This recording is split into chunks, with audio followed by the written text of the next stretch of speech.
এই গল্পটা অ্যাকচুয়ালি হচ্ছে যে আমাদের সুপারস্টারের সাথেই যায়, শাকিব খানের সাথেই যায়, কিন্তু শাকিব খানকে তো আমরা পাবো না। তখন আমরা চিন্তা করলাম যে এই ক্যারেক্টারটা একমাত্র শরীফুল রাজ, চঞ্চল চৌধুরীকে দিয়ে যে কেমিওটা আমরা করেছি সেটা অ্যাকচুয়ালি হচ্ছে যে সেইটাই হচ্ছে ইনসাফ টুর একটা আগাম বার্তা। দর্শক, আমার সাথে উপস্থিত আছেন ইনসাফ সিনেমার প্রযোজক খোরশেদ আলম খসরু।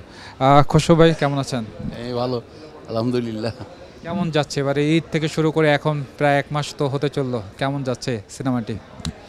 সিনেমা তো খুবই ভালো যাচ্ছে, আর সেই সিনেমা ভালো যাচ্ছে সেই সুবাদে আমরাও ভালো আছি। ঈদও ভালো কাটলো আমাদের, সারাদিনই সারা ঈদের পুরা ছুটিটা দৌড়দৌড়ি করে এই হল সেই হল, এই রিভিউ সেই রিভিউ, এগুলো দেখতে দেখতে শুনতে শুনতে দর্শকদের অনুভূতি খুবই ভালো লেগেছে। আমাদের ঈদটাও ভালো হয়েছে, সব দিক থেকেই হচ্ছে যে ভালো। এবং ঈদের থেকে শুরু করে ঈদের পুরা ছুটি পর্যন্ত পুরো অল শোজ হাউসফুল ছিল, সেটাও একটা হচ্ছে যে আমাদের জন্য একটা খুশির খবর। রিভিউর কথা যেহেতু বলছিলেন, আমরাও দেখেছি যে আসলে ইনসাফ নিয়ে একটা সকল দর্শকদের একটা রিভিউর জায়গায় উঠে এসেছে শরীফুল রাজ এবং তাসনিয়া ফারিন জুটি, মানে যাকে হচ্ছে যে আবার চাচ্ছে দর্শক। ইনসাফ 2 আসবে কিনা সেটাও অনেকের প্রশ্ন, আমার আসলে প্রশ্ন যে ইনসাফ 2 আসবে কিনা। দর্শকরাই বলে দিয়েছে। আমরা যখন চঞ্চল চৌধুরীর কেমিও দেখেছে দর্শকরা, তখনই দর্শকরাই এখন অনেক স্মার্ট, দর্শকরাই বলতেছে বা আমাদেরকে জিজ্ঞেস করছে যে কবে আসবে ইনসাফ টু কবে আসবে। তো অবশ্যই আমরা চঞ্চল চৌধুরীকে দিয়ে যে কেমিওটা আমরা করেছি সেটা অ্যাকচুয়ালি হচ্ছে যে সেইটাই হচ্ছে ইনসাফ টুর একটা আগাম বার্তা। সো আমরা ইনসাফ টু খুব তাড়াতাড়ি শুরু করব। আমাদের কথাবার্তা অলরেডি চলছে, আমাদের আলোচনা চলছে গল্প নিয়ে, আমাদের কাজ নিয়ে, আমাদের কাস্টিং নিয়ে। আমরা খুব তাড়াতাড়ি আমরা হচ্ছে যে ইনসাফ টু নিয়ে হাজির হব। দর্শক থেকে শুরু করে গণমাধ্যম কর্মীরা আসলে জানার অনেকে ইচ্ছা পোষণ করে যে ইনকাম কেমন, আসলে ইনসাফের ইনকামটা গিয়ে আসলে শেষ পর্যায়ে কত দাঁড়িয়েছে, অনেকের মনেই প্রশ্ন, আমারও আসলে প্রশ্ন যে ইনকাম কেমন দাঁড়িয়েছে। হচ্ছে একটা চলচ্চিত্রের ইনকাম কিন্তু সারা বছর ধরেই হইতে হবে।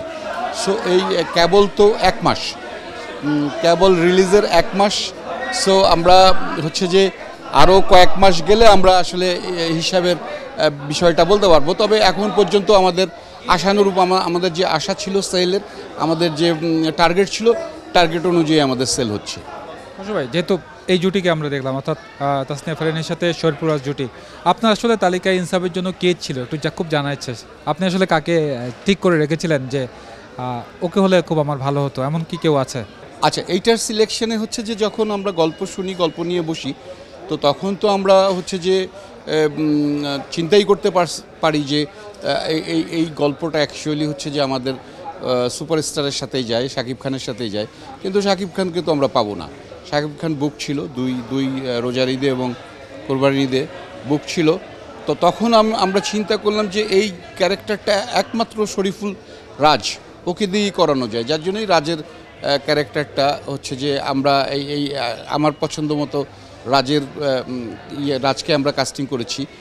আর হচ্ছে যে নায়িকার কাস্টিংটা আমাদের ডিরেক্টর সহ আরও আমাদের টিম করেছে, কিন্তু আমি সেই ক্ষেত্রে সত্যি কথা বলতে যেটা আমি একটু মানে কনফিউশনে ছিলাম যে আসলে ও নাটক থেকে আসতেছে, ও আসলে কতদূর পারবে কি পারবে না। তো আমি একটু মানে ইয়ের মধ্যেই ছিলাম। পরবর্তীতে যখন ছবি শেষ হলো এবং আমরা দেখলাম, তখন আমি মানে স্যাটিসফাইড হলাম যে না, হচ্ছে যে ও ভালোভাবে উতরায়ে গেছে, ওকে খুবই ভালোভাবে পেরেছে এবং মানে ওর অ্যাক্টিং সবাই গ্রহণ করেছে, এটা আরও বেশি আমাদের কাছে ভালো লেগেছে। ইনসাফ টুর জন্য অলমোস্ট হচ্ছে যে আমাদের হচ্ছে যে কিছু চেঞ্জ আসবে, কিছু আর্টিস্ট চেঞ্জ আসবে, কিছু আর্টিস্টের জায়গায় নতুন আর্টিস্ট ঢুকবে এবং আমরা হচ্ছে যে সেই ক্ষেত্রে আমরা এখনও আলোচনা করছি। আসলে গল্পটা আমাদের তৈরি হয়ে গেলে তখন আমরা আসলে ক্লিয়ার করে বলতে পারবো যে আমরা কাদেরকে রাখছি না। ভাই, দর্শকদের উদ্দেশ্যে কিছু বলা আছে কিনা? দর্শক, আমরা তো ইনসাফ আপনাদেরকে দেখালাম, ইনসাফ টু আমরা আপনাদের জন্যই করব। আপনারা এই যে আমাদের ফেস্টিভ্যাল ঈদ, এই ঈদে আপনারা যেভাবে মানে একদম মানে হল ভরে ভরে আপনারা আসছেন দল বেঁধে বেঁধে সিনেমা দেখার জন্য ঈদে, আমরা চাইবো যে সারা বছর এইভাবে আপনারা আসবেন, শুধু ঈদে না, সারা বছর আসলে পরে আমরা আপনাদের জন্য সারা বছরই সিনেমা বানাতে পারবো। তো সেই জায়গাটা আপনারা আমাদের যদি সহযোগিতা করেন তাহলে আমরা কিন্তু সারা বছর সিনেমা বানাবো। অতএব আপনারা হলে আসেন, হলে এসে সিনেমা দেখেন এবং আমাদেরকে সিনেমা বানানোর জন্য উৎসাহিত করেন।